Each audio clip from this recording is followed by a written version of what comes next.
எல்லோருக்கும் வணக்கம். கைக்கு எட்டியது வாய்க்கு எட்டல அப்படிம்பாங்க. அது மாதிரி இன்னைக்கு காலையில் 200 பாயிண்ட் பக்கமெல்லாம் பாசிட்டிவ்ல இருந்த நிஃப்டி 50 இண்டெக்ஸ் இப்போ வெறும் 63 பாயிண்ட்ல கீழே இறங்கி க்ளோஸ் ஆயிருக்கான். இதில் எஸ்கேப் ஆன ஆளுக அப்படின்னு பார்த்தீங்கன்னா நிஃப்டி 50 இண்டெக்ஸ் எல்லாம் எஸ்கேப் ஆயிடுச்சு. அதே மாதிரி small cap index micro cap இண்டெக்ஸோட இன்னைக்கு ஒரு மாதிரி எஸ்கேப் ஆயிடுச்சு. பாவா சிக்கிக்கிட்டது யாரு அப்படின்னு பார்த்தீங்கன்னா இந்த நிஃப்டி நெக்ஸ்ட் 50 இண்டெக்ஸில் பணம் போட்டவங்க 0.88% காலி பாவம். அவங்களுக்கு இன்னைக்கு சந்தோஷமே வராது, வரக்கூடிய சனி ஞாயிறும் சந்தோஷமே வராது அப்படின்ற மாதிரி ஆகிப்போச்சு. அதே மாதிரி மிட் கேப் இண்டெக்ஸிலும் கொஞ்சம் அடி தான் வாங்கியிருக்கு. அதில் ஒரே குழப்பமாக இருக்கே அப்படிங்கிற மாதிரி சமீபத்தில் ஆட்டோ செக்டரும் ஃபார்மா செக்டரும் ஒரு 2-3 நாளாக கொஞ்சம் பாசிட்டிவ் மொமெண்டம் எடுத்து கொஞ்சம் மேல் நோக்கி வர்றாங்க. சமீபத்தில் தொடர்ந்து சரிவடைந்த ஆட்டோ பங்குகள் 2 நாட்களாக ஏறுவது கொஞ்சம் குழப்பமாக தான் இருக்குது. ஏன்னா நல்லா மேல் நோக்கி வர்றக்கா இல்லை கொஞ்சம் மேலே போயிட்டு குப்புன்னு பெருசாக கீழே உழுகிறக்கா அப்படின்றது தெரியல. நண்பர்களே, மிகப்பெரிய செய்தி, நம்ம எல்லாத்துக்குமே இது ஒரு மிகப்பெரிய செய்தி. இந்த செய்தி மட்டும் உண்மையாக இருந்தால் இப்போ மத்தியில் பா என்ற எழுத்து கொண்ட ஒரு ஆட்சி தான் நடந்துக்கிட்டு இருக்கு.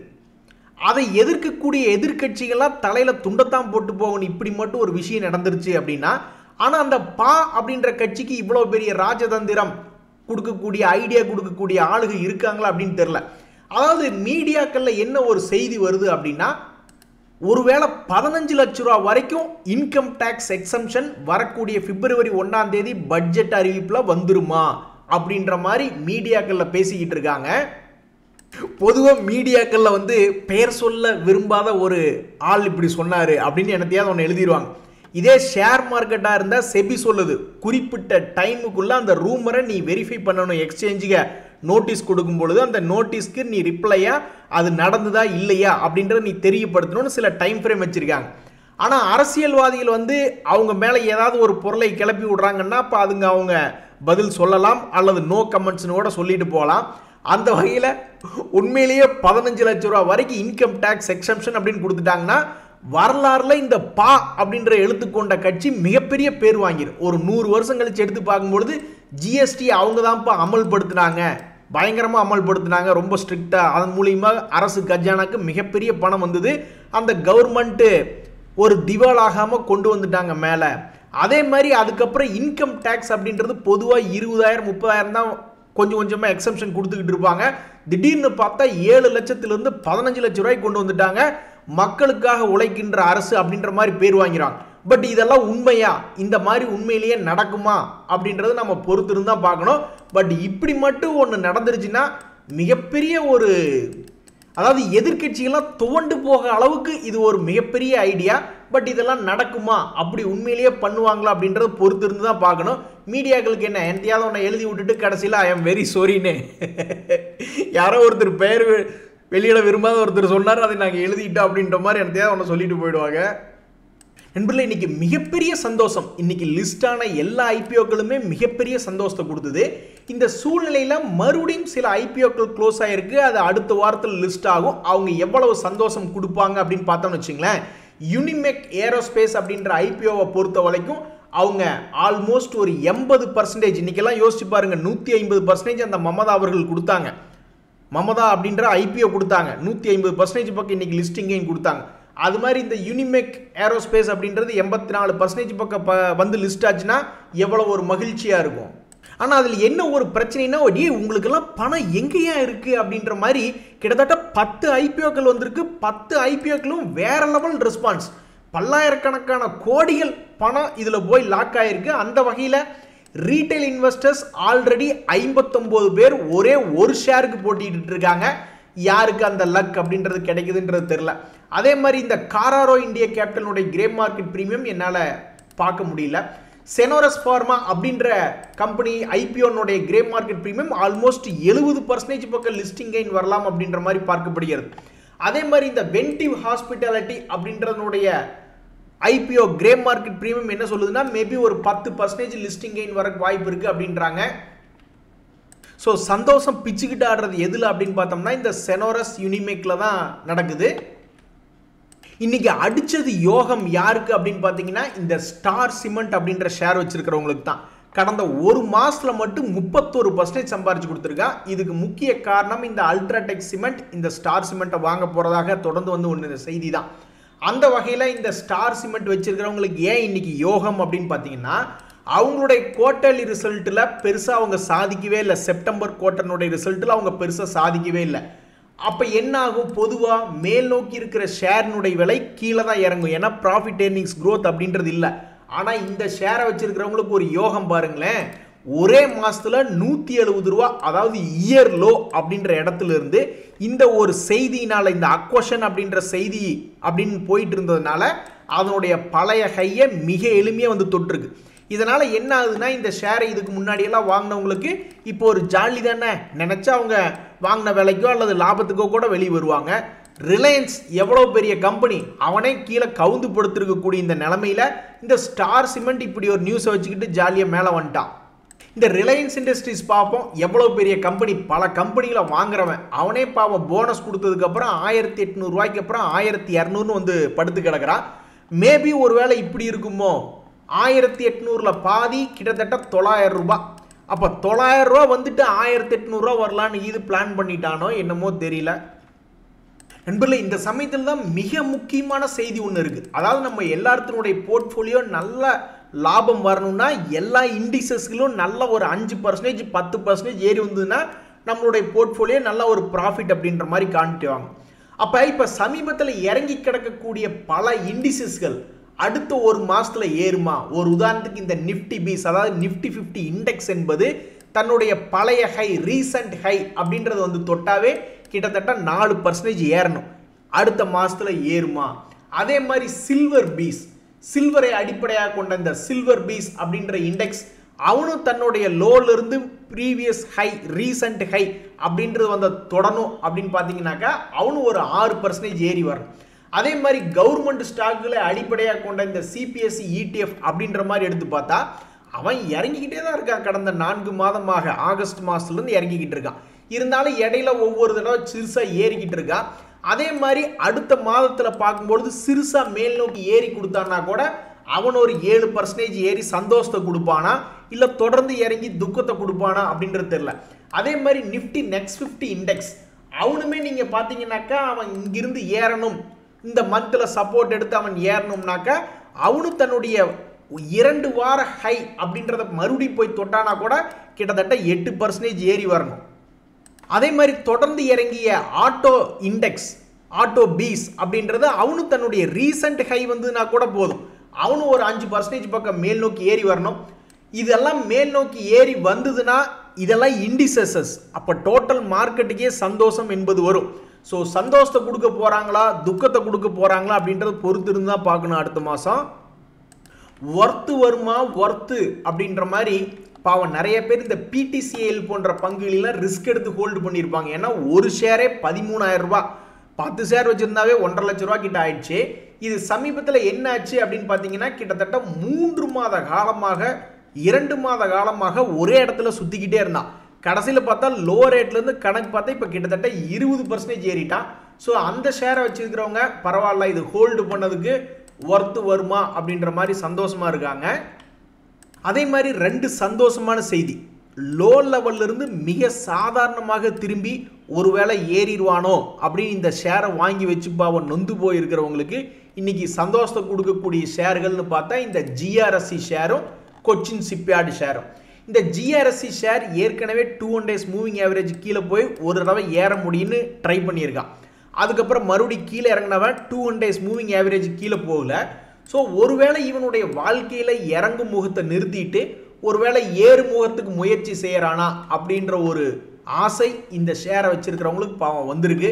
அதை ஏமாத்தாமல் கொஞ்சம் மேல் நோக்கி ஒரு 500-1000 ரூபாய் ஏறிச்சுன்னா ரொம்ப மகிழ்ச்சியாக இருக்கும். ஆல்ரெடி 1300 ரூபா வரைக்கும் போயிட்டு 1800 ரூபாயில் ட்ரேட் ஆகிட்டு இருக்கு 1700ல்.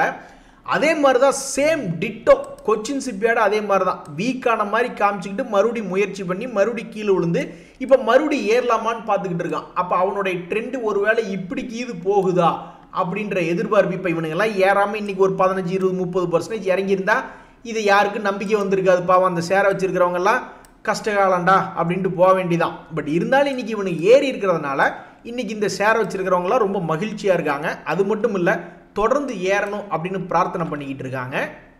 இந்த சாதனை படைக்கக்கூடிய நியூஸ் வந்துருச்சுல்ல அப்படின்ற மாதிரி உங்களுக்கு தெரியாதுல்ல.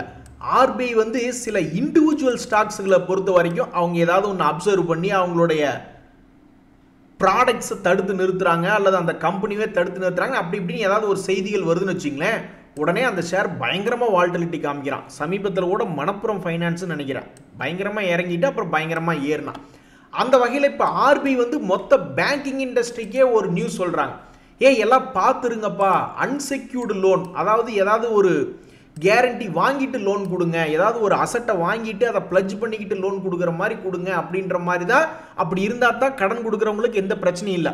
அதிக வட்டிக்கு ஆசைப்பட்டு அன்செக்யூர் லோன்லாம் அதிகமாக கொடுத்துட்டு அப்புறம் கும்பா குட்டி தான் அப்படின்னு ஏதாவது ஒரு தகவல்களை பற்றி பேசும் பொழுது மொத்த இண்டஸ்ட்ரிக்கே ஏதாவது அது ஒரு ட்ரிகர் நியூஸாக தான் நான் பார்க்குறேன். என்னத்தையாவது ஒன்றா பண்ணி இத்தனை நாள் சும்மா இருந்துக்கிட்டு பேங்கிங்கில் நிறைய ஸ்டாக்குகள் இனி ஒரு பெரிய ஆட்டத்துக்கு தயாராகிறதா, ஏதாவது ஒன்று ட்ரிகர் பண்ணி விடணும். அந்த வகையில் இந்த ஆர்பிஐ சம்பந்தப்பட்ட செய்தி, சமீபத்தில் வந்த செய்தி ஏதாவது தூக்கி விடுமா பேங்கிங் இண்டஸ்ட்ரீஸை அப்படின்னு அடுத்த மாதத்தில் ரொம்ப எதிர்பார்க்குறேன். அப்படி மட்டும் பேங்கிங் இண்டஸ்ட்ரீஸ் பெருசாக மேலேயோ கீழேயோ மூவ்மெண்ட் ஆச்சுன்னா அவங்கெல்லாம் நிஃப்டி 50 இண்டெக்ஸ்லேயும் அதிகமான வெயிட்டேஜ் இருக்கக்கூடிய கம்பெனிகளாக நிறைய ஃபைனான்ஸ் கம்பெனிஸ் இருக்குது. அப்போ நம்மளுக்கு பெரிய கொண்டாட்டமாக போயிடும். ஆமாம், சும்மா 24,000 பார்த்துக்கிட்டு இருந்து நம்மளுக்கு என்ன போர் அடிக்குது? ஒன்றா ஒரு 25,000 26,000 வரட்டும், இல்லைன்னா 20,000 வரட்டும். ஒரே இடத்துல இருந்து என்ன பண்ணுறாங்களாம்? ஒரு பாலைவனத்துக்குள் ஒரு புயல் மழை வந்தால் எவ்வளவு ஜாலியாக இருக்கும் அப்படின்ற மாதிரி ஏற்கனவே இந்த தேவயானின்னு ஒரு ஷேர் அப்படி தான் பாலைவனத்துக்குள்ளேருந்து திடீர்னு சோலைவனமாக மாறி அடிக்கடி இவன் இந்த வேலையை தான் பண்ணிக்கிட்டு இருந்திருக்கான். திடீர்னு பாலைவனத்துக்குள்ளே போவான், அப்புறம் சோலைவனம், மறுபடி பாலைவனம், மறுபடி சோலைவனம், மறுபடி பாலைவனம்னு போயிட்டு இப்போ தான் சமீபத்தில் 160 ரூபாயெல்லாம் ஆடிக்கிட்டு இருந்தான். இப்போ 192 ரூபாய்னு வந்து ட்ரேட் ஆகிட்டு இருக்கான். அதே மாதிரி இந்த டாடா மோட்டார்ஸ் நடக்குமா அப்படின்ற மாதிரி நிறைய பேர் எதிர்பார்த்துக்கிட்டு இருக்காங்க. இதெல்லாம் 2022-23களின் போது வெறும் 400 ரூபாய் ஆடிக்கிட்டு இருந்தான். அதுக்கப்புறம் பிரேக் அவுட் ஆனால் பாருங்க, 400 ரூபாயிலிருந்து 1200 ரூபா வரைக்கும் போனான். இப்போ என்ன ஆகுது அப்படின்னு பார்த்தோம்னா 1200 ரூபாயிலிருந்து பாவம் 750 ரூபாய்க்கு சரிஞ்சு கிடக்கு. அப்போ சரிஞ்சு கிடக்கக்கூடிய இந்த கம்பெனி கடைசிக்கு ஒரு 850 ரூபாயாவது வாவேன், ஒரு ரெசிஸ்டன்ஸ் கிட்டையாவது வாவேன் அப்படின்ற மாதிரி பாவம் இந்த ஷேரை வச்சிருக்கிறவங்க எதிர்பார்த்துக்கிட்டு இருக்காங்க. அவங்களுக்கெல்லாம் ஒரு சந்தோஷம் கிடைக்குமா எதிர்காலத்தில் அப்படின்றது பொறுத்து இருந்து தான் பார்க்கணும். நண்பர்களே, இந்த என்எம்டிசி அப்படின்ற ஷேர் போனஸ் ஷேர் கொடுத்ததுக்கப்புறம் அவன் வந்து கிட்டத்தட்ட 69 ருபீஸில் ட்ரேட் ஆகிட்டு இருக்கான். பார்க்கறக்கு டோட்டலாக ஹோல்டிங் வேல்யூவே ரொம்ப கம்மியான மாதிரி இருக்கும். ஏன்னா அதை போனஸ் கொடுத்தங்காட்டி அப்படி நம்ம புத்தி சார் அப்படின்ற மாதிரி ஷேர் மார்க்கெட்டில் இருக்கிறவங்க உடனே என்ன யோசிப்பாங்க, சரி நீ 69 ரூபாயிலிருந்து 100 ரூபா வருவியா, இல்லை 50 ரூபா போயிட்டு 100 ரூபா வருவியா, இல்லை 25 ரூபா போயிட்டு 100 ரூபா வருவியா, எப்போ நீ 100 ரூபா வருவ அப்படின்ற மாதிரி தான் ஷேர் மார்க்கெட்டில் இருக்கிறவங்க யோசிப்பாங்க. ஸோ மிக விரைவாக அந்த காலத்துலலாம் 2 வருஷம் அல்லது 1 வருஷத்துக்கு முன்னாடி இப்போ சிடிஎஸ்எல் இந்த வருஷம் ஸ்டார்டிங்கில் கூட இந்த சிடிஎஸ் எல்லாம் போனஸ் கொடுக்குறேன் அப்படின்ற நியூஸ் வந்தோன்னே எக்குதப்போ ஏறினானு. ஸோ இந்த என்எம்டிசி போனஸ் கொடுத்ததுக்கப்புறம் 100 ரூபா எப்போ வந்து தொடுவீங்க? 50 ரூபா போயிட்டு 100 ரூபா வருவீங்களா, இல்லை 25 ரூபா போயிட்டு 100 ரூபா வருவீங்களா, இல்லை அது இங்கிருந்தே 100 ரூபா வருவீங்களா? ஒரு 2 வருஷம் கழிச்சு கூட வாங்க, இப்போ என்ன கெட்டு போச்சு அப்படின்ற மாதிரி தான் இந்த ஷேரை வச்சுருக்கிறவங்க யோசிச்சுட்டு இருக்காங்க. 25 ரூபா போயிட்டு 100 ரூபா வந்துச்சுன்னா தான் எல்லாத்துக்கும் சந்தோஷம் கிடைக்கும். ஏன்னா நிறைய பேர் போய் வாங்குறதுக்கு முயற்சி பண்ணுவாங்க. பொறுத்திருந்து பார்ப்போம். 6 மாதம் கழிச்சு இவன் எப்போ என்ன ப்ரைஸை என்ன விலையில் ட்ரேட் ஆகிறான் அப்படின்றது பார்க்குறதுக்கு ரொம்ப சுவாரஸ்யமாக இருக்குது. ஏயா உங்களுக்கெல்லாம் சுவாரஸ்யமாக இருக்கணும்னா இப்போ அது 25 ரூபா போயிட்டு 100 ரூபா வந்தால் உங்களுக்கு சுவாரஸ்யமாக இருக்கும். ஆனால் அந்த ஷேரை வாங்கி வச்சுருக்கிறவங்களாம் 25 ரூபா போயில என்ன மனநிலையில் இருப்பான் தெரியுமா அப்படின்னு நம்ம புலம்பலாம். பட் இருந்தாலும் ஷேர் மார்க்கெட்டினுடைய ஏற்ற இறக்கத்தை எப்படி தடுத்து நிறுத்தி விளையாட முடியும்? நண்பர்களே, சில ஷேர்கள் சரிவடையாமல் 2 days மூவிங் ஆவரேஜ் பக்கத்தில் ட்ரேட் ஆகுது. சில ஷேர்கள் கீழிருந்து மேல் நோக்கி ஏறி வந்து ட்ரேட் ஆகுது. அவங்கெல்லாம் என்ன பண்ணுவாங்க அப்படின்றது பொறுத்திருந்து தான் பார்க்கணும். ஒரு உதாரணத்துக்கு இந்த ஷேர் இண்டியா அப்படின்ற கம்பெனி 400 ரூபாய் ரேஞ்சிலேருந்து 260 ரூபா போயிட்டு இப்போ 310 ரூபா அப்படின்னு 2 days மூவிங் ஆவரேஜ் தாண்டி ட்ரேட் ஆகிறான். இது ஒரு செய்தி. அதே மாதிரி இந்த ஹெச்டிஎஃப்சி ஏஎம்சி அப்படின்ற ஷேர்லாம் பெருசாக இறங்கவே இல்லை. அவன்லாம் மறுபடியும் ஒரு சப்போர்ட் லெவல்லையே ட்ரேட் ஆகிட்டு இருக்கான். அப்போ இவன் நீ அடுத்தது என்ன பண்ண போகிறான்? மறுபடியும் ஒரு 4600 ரூபா அந்த மாதிரி இது மூவ்மெண்ட் ஆக போகிறானா அப்படின்றது ஒரு செய்தியாக இருக்குது. அதுபோக இந்த சூலா ஒயின்யார்ட்ஸ்னு ஒரு கம்பெனி ஏதாவது நியூ இயரை காரணமாக வச்சுக்கிட்டு இதுக்கு முன்னாடி எதுக்கு ஏறினானே தெரில, 280 ரூபாயிலிருந்து நேராக 680 ரூபா வரைக்கும் போனான். போயிட்டு இப்போ மறுபடியும் 400 ரூபாயில் ட்ரேட் ஆகிட்டு இருக்கான். இவனுக்கு ஏதாவது நியூஸ் வருமா? Q2ல் சேல்ஸ் நல்லா இருந்தது நியூ இயரை முன்னிட்டு அப்படி இப்படின்னு எந்தையாவது ஒரு செய்தி வருமா அப்படின்ற மாதிரி இந்த ஷேரில் பணம் போட்டவங்க எதிர்பார்த்துக்கிட்டு இருக்காங்க. அண்ணாந்து பார்க்கும்பொழுது அது 680 ரூபா இருக்குது. அதில் பாதியாவது ஒரு 560 ரூபா வரைக்கும் போனால் கூட இந்த ஷேரை வச்சுருக்கிறவங்களுக்கு ஒரு மகிழ்ச்சி என்பது வரும். ஆனால் இந்த பேரெல்லாம் நீங்கள் கேள்விப்பட்ட மாதிரி இருக்கா? ராசா, திந்தோரி, தசோர், சாத்தான், மதேரா, ஏதோ ஒன்று. ஆனால் இதெல்லாம் இவங்களுடைய பிராண்டாக போட்டிருக்காங்க. இவங்களுடைய ரிசல்ட் என்பது ரொம்ப நிலையான ஒரு ரிசல்ட்டாக இருக்குது. ஒரு வளர்ச்சியின் பாதையில் இல்லை. ப்ராஃபிட் ஏர்னிங்ஸ் க்ரோத் வந்து அப்படியே பட்டை கிளப்பிட்டு மேல் நோக்கி போகல, சுமாராக தான் இருக்குது இதனுடைய profit earnings growth. So Q3 ரிசல்ட்டில் இவங்க என்ன பண்ண போகிறாங்க அப்படின்றது ரொம்ப முக்கியம். அதே மாதிரி ஹோல்டிங் பர்சன்டேஜ் பெரிய ஆளுகள்லாம் ஓரளவுக்கு பெருசாக தான் வச்சுருக்காங்க. கிட்டத்தட்ட 30% FIS DIS கையில் இருக்குது. என்ன பண்ண போகிறாங்க அப்படின்றத பொறுத்து இருந்து தான் பார்க்கணும். 2 லைஃப் இன்சூரன்ஸ் கம்பெனி கடைசியில் பார்த்தா அவங்களுக்கே பாலிசி போடணுங்கிற நிலமை. அதாவது இந்த HDFC லைஃப் தொடர்ந்து இறங்கிட்டே இருக்கான். 750 ரூபாயிலிருந்து 620 ரூபா வந்துட்டான். அதே மாதிரி இந்த SBI லைஃப்பும் 1900 ரூபா ரேஞ்சிலேருந்து சர்வ சாதாரணமாக 1400, அந்த எலெக்ஷன் டைமில் என்ன ஃபால் ஆனோன்னா அங்கேயே வந்து விழுந்துட்டான். ஸோ இது போன்ற லைஃப் இன்சூரன்ஸ் கம்பெனிகள் தன்னுடைய வீழ்ச்சியை தடை பண்ணி மறுபடியும் எழுச்சி பாதையில் போகுமா, எந்திரிச்சு மேல் நோக்கி வருமா அப்படின்னு இந்த இன்சூரன்ஸ் கம்பெனி ஷேர்களை வச்சுருக்கிறவங்க பார்த்துக்கிட்டு இருக்காங்க. கெம்ப்ளாஸ்ட்னு ஒரு ஷேர் நண்பர்களே இன்றைக்கி வந்து ஒரு 2% பக்கம் ஏறி இருக்கான். அப்படி ஏறி இருக்கக்கூடிய இந்த பங்கு கடந்த ஒரு வருஷத்தில் என்ன பண்ணியிருக்கான் அப்படின்னு பார்த்தா மேலே 650 ரூபா வரைக்கும் போயிருக்கான். கீழே 600 ரூபாய்னு அவனுடைய ட்ரேடிங் ஜோன் அப்படின்றது ரொம்ப டைட்டாக இருக்குது. இவன் Q2 ரிசல்ட்டில் என்ன பண்ணான் அப்படின்னு பார்த்தீங்கன்னா லாஸ் மேக்கிங் பண்ணி வச்சுருக்கான். அப்போ Q3 ரிசல்ட் வந்து பாசிட்டிவாக வருமா அப்படின்ற ஒரு எதிர்பார்ப்பு இந்த ஷேரை வச்சுருக்கிறவங்களுடைய மனசில் வருது. இதில் பெரிய ஆளுங்க யாராவது ஹோல்டு பண்ணியிருக்காங்களான்னு பார்த்தா அவங்க கொஞ்சம் குறைச்சிருக்காங்க. DIS வந்து 28%, ரொம்பவுமே அதிகமான ஹோல்டிங் பர்சன்டேஜ் தான். பட் அவங்க ஒரு 3% குறைச்சிருக்காங்க. FIS முதல்ல 11% வச்சுருந்தாங்க. பட் இப்போ செப்டம்பர் குவார்ட்டரில் 13% கொஞ்சம் உயர்த்தியிருக்காங்க அப்படின்றதான் செய்தி. இப்போ எல்லாமே இந்த Q3 ரிசல்ட்டினுடைய கையில் தான் இருக்குது. இவனை தூக்கி விட போகிறானா இல்லையா அப்படின்றது பொறுத்து இருந்து தான் பார்க்கணும். நண்பர்களே, சில கம்பெனிகளை பார்த்தா அந்த பிஸ்னஸை நம்ம எடுத்து நடத்தினோம்னாவே டாப்புக்கு கொண்டு வந்துடுவோமே அப்படின்ற மாதிரி தோணும். இந்த PVR INOX வந்து நம்ம இந்தியா முழுவதும் அதனுடைய தியேட்டர்கள்லாம் இருக்குது.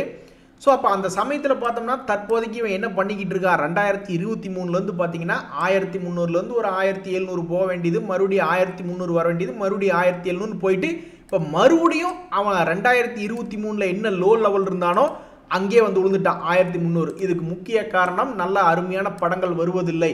நல்ல படம்னு வரும்போது ஏறிடுறான், இல்லை எல்லா படமும் பிளாப்புன்னா இறங்கிடுறான், மறுபடியும் நல்ல படம்னா ஏறுறான், அப்புறம் மறுபடியும் பிளாப்புன்னா இறங்கிடுறானுங்க. அந்த வகையில் இதெல்லாம் ஒரு அருமையான பிஸ்னஸாக எனக்கு தோணுது. இப்போ ஒரு உதாரணத்துக்கு நம்ம தமிழ்நாட்டிலாம் பார்த்தீங்கன்னா டாஸ்மாக் கடைகளில் மிகப்பெரிய கூட்டங்கள் இருக்கிறத நம்ம பார்க்குறோம். அப்போ அந்த டாஸ்மாகை கொண்டு போய் PVR INOXக்குள்ளே வச்சா என்ன, படத்துக்காக மட்டும் போகாமல் டாஸ்மாகுக்காக போனால் எப்படி இருக்கும். அதே மாதிரி ஸ்லீப்பிங் பாட், அதாவது இப்போ ஹோட்டல்ஸ் எல்லாம் இப்போ நியூ இயருக்கு நம்ம புக் பண்ணுறோம், ஒரு மகாபலிபுரம் போய் ஏதாவது ரூம் போடுறோம் அப்படின்னா அதெல்லாம் ரொம்ப செலவினங்கள் அதிகமாக இருக்குது. அப்போ அந்த சமயத்தில் ஏதாவது ஸ்லீப்பிங் பாடு மாதிரி உள்ள அவன்கிட்ட தான் இடம் இருக்கே, மாலுக்குள்ளே போகிறோம், மேலே போகிறோம், ஸ்லீப்பிங் பாடு அப்படின்ற மாதிரி இருக்குது. அல்லது சாப்பாடுலாம் வந்து வெளியே உட்காந்து ஏன் கதை பேசிட்டு சாப்பிட்றீங்க, படம் பார்த்துட்டே சாப்பிடுங்க. அல்லது கிரிக்கெட் மேட்சஸ் நடக்கும்போது, அல்லது ஏதாவது மேஜிக் ஷோ போன்ற ஸ்டேஜ் பர்ஃபார்மன்ஸ் நடக்கும்போது, அல்லது டான்ஸ் பார் இந்த மும்பையிலாம் நான் இருக்கும்போது அங்கே அந்த இடத்துல இருந்தது டான்ஸ் பார் போன்ற பல்வேறு இருந்தது. ஸோ அந்த வகையில் பார்க்கும்பொழுது இந்த PVR INOXை பார்க்கும்போது நம்ம மனசு என்ன சொல்லுதுன்னா, அடாடா பாவம் இப்படி தத்தளிக்கிறானே, இது போன்ற பல பிஸ்னஸ் ஐடியாக்களுக்காக கவர்மெண்ட் கிட்ட போய் பேச வேண்டியது தானே, இந்த மாதிரி இதெல்லாம் நாங்கள் உள்ளே வச்சா என்ன அப்படின்னு போய் கேட்க வேண்டியது தானே அப்படின்னு தோணுது. இந்த PVR INOX சார் நினச்சிக்கோ, டேய் எங்களை விட்டுறா, எதுக்கடா இவ்வளோ பேசுகிறீங்க, நான் வேணா மறுபடியும் இங்கிருந்து மேல் நோக்கி ஏறிடுறேன், எங்களுக்கெல்லாம் பேசாதீங்க இவ்வளோ தூரம் அப்படின்ற மாதிரி மேபி அது ஃபீல் பண்ணலாம். எது எப்படியோ இந்த ஷேரை வச்சுருக்கிறவங்களுக்கு இந்த பங்கு 2023 லெவலினுடைய லோவில் ட்ரேட் ஆகிட்டு இருக்கு. ஒரு 500 ரூபா ஏறி கொடுத்ததுனா கூட அவங்களுக்கு ஒரு மகிழ்ச்சி அப்படின்றது வரும்.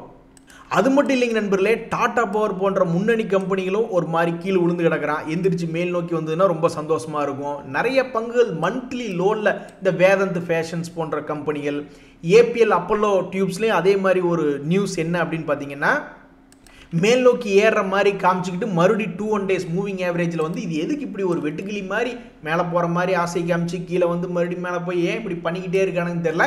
தற்சமயத்துக்கு இந்த APL அப்பல்லோ டியூப்ஸ் அப்படின்ற ஷேர் 21 days மூவிங் ஆவரேஜில் இருக்குது அப்படின்றதான் இதனுடைய செய்தி.